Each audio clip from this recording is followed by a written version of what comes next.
Eu inicio aqui indagando ao ex-presidente Jair Bolsonaro. Eu vou fazer de forma cronológica. No dia 5/7/2022, a reunião ministerial, que já foi várias vezes aqui citado, uma vez que outros réus do Núcleo 1 participaram, o ex-ministro da Justiça Anderson Torres, Paulo Sérgio Nogueira, o ex-ministro da Defesa, e Augusto Heleno, também o ex-ministro da Casa, do GSI. O senhor, e essa é uma das imputações feitas pela Procuradoria-Geral da República, a narrativa, a construção da narrativa e reiteração da narrativa de deslegitimar a justiça eleitoral, as eleições e as urnas eletrônicas, acusando constantemente, de forma permanente, que havia fraude nas urnas eletrônicas. E nessa reunião do dia 5 de julho, nessa reunião ministerial, em vários momentos, o senhor se refere assim. Então, eu vou citar alguns momentos. Que as eleições, as pesquisas estão exatamente certas, diz o senhor, de acordo com os números que estão dentro dos computadores do TSE, né? Ainda, entre aspas. Está a notícia hoje na imprensa, o Fachin, à época presidente do Tribunal Superior Eleitoral, o Fachin assinou um acordo aí com outros países para vir fiscalizar a eleição. Olha, com todo o respeito a todos vocês aqui, vocês agora irem fiscalizar as eleições, a minha avó, o João das Couves, um marciano, não vai descobrir nada. É tudo perfumaria. É como aquela pessoa que se maqueia muito bem para se parecer bonita, né? Mas se der uma chuvinha, vai tudo por terra. É o que está acontecendo no Brasil. Depois, também na sequência, o senhor se referindo diretamente ao ex-ministro Paulo Sérgio diz, entre aspas, nós vamos esperar chegar 23, 24 para se fuder, depois perguntar por que eu não tomei providência lá atrás. E não é providência de força, não. Palavrão. Não é dar tiro. Ô, Paulo Sérgio, vou botar a tropa na rua, tocar fogo aí, metralhar. Não é isso, porra. Daí para frente, quero que todo ministro fale o que eu vou falar aqui e vou mostrar. Se está achando que eu vou ter 70% dos votos e vou ganhar como ganhei em 2018 e vou provar, o cara está no lugar errado. Aqui não tem ninguém com... E continua. Aí mais um trecho, entre aspas. Por que os caras estão preparando tudo, pô? Para o Lula ganhar no primeiro turno, na fraude. Vou mostrar como e por quê. Alguém acredita aqui em Fachin, Barroso, Alexandre de Moraes? Alguém acredita? Se acreditar, levanta o braço. Acredita que eles são pessoas isentas, estão preocupados em fazer justiça, seguir a Constituição? Aí, num outro trecho da reunião, também entre aspas, o nosso Supremo aqui é um poder à parte, é um super Supremo. Eles decidem tudo, fora, muitas vezes fora das quatro linhas. Não dá para a gente ganhar o jogo, né? Com o pessoal atirando tijolo da arquibancada em cima dos jogadores nossos. Com o juiz que toda hora dá impedimento quando a gente ataca. Mesmo o cara sai driblando na área dele até fazer o gol, o juiz dá impedimento. Aí, na sequência, também... Eu não tenho, entre aspas, eu não tenho dúvida que está acontecendo. Não tenho prova de muita coisa, mas tenho dúvida. Essas afirmações que o réu fez nessa reunião, na verdade, elas foram uma sequência de várias afirmações em várias entrevistas. Então, eu queria que o réu esclarecesse qual era concretamente o fundamento que o réu tinha para poder alegar fraudes, que havia fraudes nas eleições, fraude nas urnas eletrônicas e que os ministros do TSE, citados nominalmente, à época os ministros do Supremo, que faziam parte do TSE, o ministro Barroso, o ministro Fachin e eu, estariam direcionando as eleições. Sim, senhor ministro. Primeiro, boa tarde a Vossa Excelência, senhor Luiz Fux, senhor Paulo Gonet. Eu fiquei 2 anos como vereador e 28 como parlamentar. A minha retórica sempre foi parecida com isso. Vamos lá. A questão da desconfiança suspeição ou crítica às urnas não é algo privativo meu. Eu poderia citar vários nomes, citaria apenas alguns aqui. O senhor Flávio Dino, em 2012, quando ele perdeu a eleição, ou 2010, quando ele perdeu a eleição para o governo do Maranhão.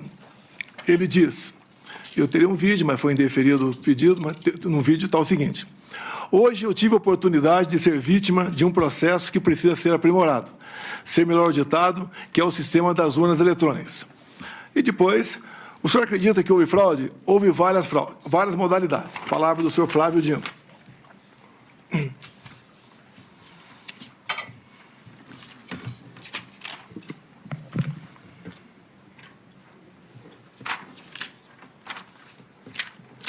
Depois também, curiosamente, uma outra inserção no horário eleitoral gratuito do senhor Carlos Lupe. Por que curiosamente? Foi ele que entrou com uma ação no TSE pela minha inelegibilidade, por crítica às urnas eletrônicas. Ele falava em fraude. Mas numa dessas inserções, aproximadamente 30 segundos, que até hoje está no Facebook dele, ele termina dizendo o seguinte: sem a impressão do voto, não há possibilidade de recontagem. Sem recontagem, a fraude impera.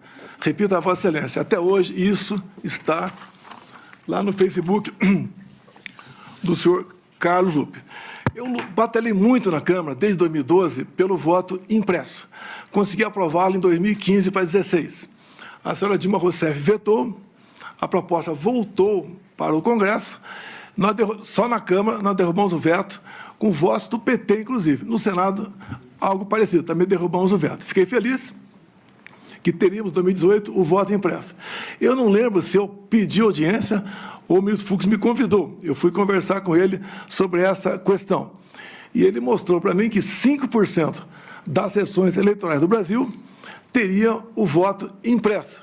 Por que 5%? Porque não tinha recurso para mais coisa. E, com o tempo, ia chegar a 100%. Fiquei muito feliz, agradecer ao ministro Fux, me tratou muito bem. Mas, infelizmente, logo depois, por 8-3, o Supremo Tribunal Federal declarou o voto impresso como sendo inconstitucional, porque a impressão do voto poderia ferir a segurança das eleições. Bem, então tivemos o voto normal em 2018. A minha campanha 2018, algo atípico, com todo respeito, nem eu esperava que me eleger presidente, tendo em vista quem eu era. Eu era um parlamentar que não era parlamentar de partido, eu não tinha apoios políticos, mas acabei, então, como desde 2014, após o segundo turno das eleições, eu me lancei pelo Brasil falando que ia disputar a eleição em 2018, acabei me elegendo, sem antes passar por uma facada, quase me levou a óbito. Me permite estender um pouquinho mais essa questão aqui. Pode ficar à vontade. Me elegi presidente, não tinha quem botar na presidência, poucos nomes tinha para botar na presidência, acabei montando o ministério e nós aqui, com pessoas competentes, sem o critério político partidário para botar as pessoas lá, fizemos um ministério que é reconhecido por grande parte da população como um ministério excepcional. Fizemos muita coisa. Lei da Liberdade Econômica, o PIX, Água para o Nordeste, Bolsa Família, triplicamos o seu valor, marcos, entre tantas outras coisas. A questão do armamento também, apesar de ser acusado de ser um armamentista visando a violência diminuiu quase 30% entre o governo anterior e o meu governo, tendo em vista a política de armamento.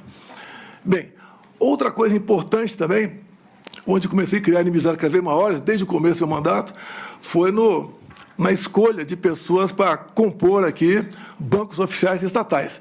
Só falar de duas estatais só. Porto de Santos dava um prejuízo de 500 milhões por ano, entreguei com lucro de 500 milhões. Então, esse 1 bi ia para algum lugar, para algum ralo, ganhei inimizades por aí. Uma outra, para ser mais rápido, Itaipu Binacional.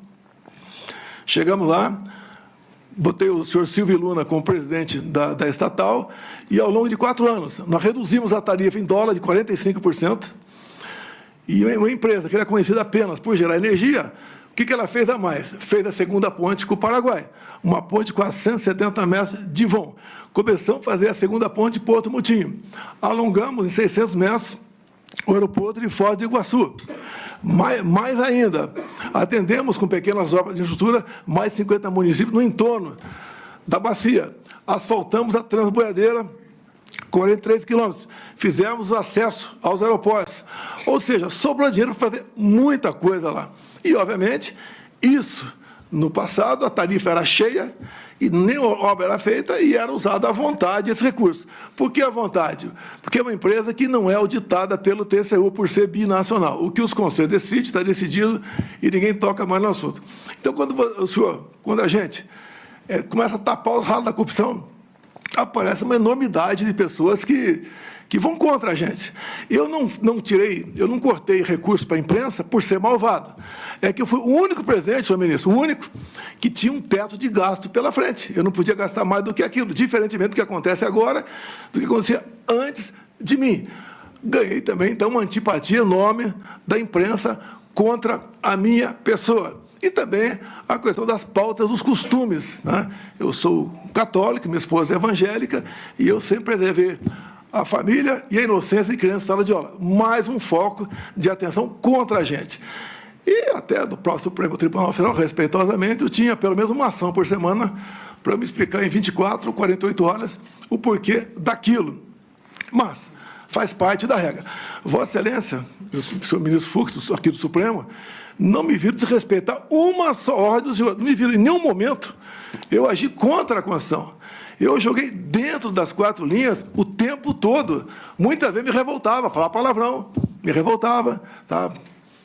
Falava o que devia falar, sei disso, mas, no meu entender, fiz aquilo que tinha que ser feito.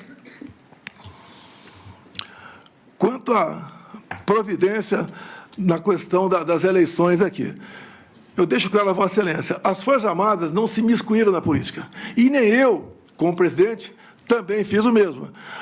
O senhor ministro Barroso, enquanto presidia o TSE, criou a Comissão de Transparência Eleitoral e colocou lá dentro, entre outras instituições, as Forças Armadas. O que eu falei para o ministro da Defesa? Já que colocaram a gente aqui, vamos fazer o melhor possível para auxiliarmos o TSE para que a eleição seja mais clara e transparente possível. No tocante àquela reunião de julho, onde alguns falam que reunião do golpe com 20 plaquinhas na frente das pessoas, mas 40 pessoas assistiam. Vossa Excelência falou ali que dos 70%. Coincidência, talvez, ministro? Eu complementei. Vão aparecer 49. Apenas uma coincidência. Não tinha prova de nada no tocante. Quer dizer, um desabafo meu, com toda certeza. Dúvida sobre eleições. Aqui eu tenho um documento aqui da Associação Nacional dos Peritos Criminais Federais. Diz logo na entrada aqui: as fragilidades das urnas eletrônicas sem o voto impresso. E mais na frente, também, a Associação Nacional dos Peritos Criminais diz: fraude sistêmica facilitada, consenso científico, todo o sistema eletrônico / computacional possui vulnerabilidades. Então, basicamente, senhor ministro, a minha retórica me levava a falar dessa maneira. Essa reunião não era para ter sido gravada, algo reservado. Como em tudo quanto é local, se faz reunião reservada. Alguém gravou, no meu entender, de má fé. E ela tornou-se pública. Eu não estaria explicando essa questão aqui agora. Essa foi a minha retórica, que eu usei muito enquanto deputado e depois como presidente, também buscando aí o voto impresso como uma forma a mais de termos mais uma barreira, né, para evitar qualquer possibilidade de se alterar o resultado de umas eleições.